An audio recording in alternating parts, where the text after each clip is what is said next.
আমার বাংলাদেশের তিনটিও থাকে না। আমার বাংলাদেশ এ কারণেই সফলতম হতে পারে না। কেন ভারত আপনার চেয়ে এগিয়ে থাকবে? আজকে এই পজিশন দাঁড়িয়ে পৃথিবীর যত মাল্টিন্যাশনাল কোম্পানি রয়েছে তাদের যদি একটি তালিকা করেন, সেরা 10টির অন্তত 9টিই পাবেন যেখানে ভারতের যারা রয়েছে তারা সিইও, কিন্তু বাংলাদেশের একটিও পাননি, আগামী 10 বছরও পাবেন না। এই ক্ষেত্রে গুরুত্বপূর্ণ কিছু কথা রয়েছে যেগুলো আপনারা উপেক্ষা করে যাচ্ছেন। আপনারা কিভাবে ভারতের সাথে তুলনা করেন?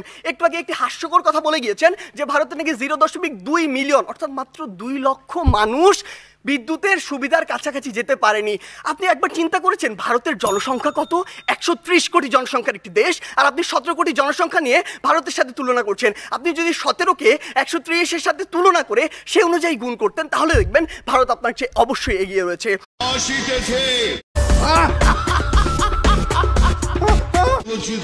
এবারের অবদান Not your run of the mill local Mastan. জানা যা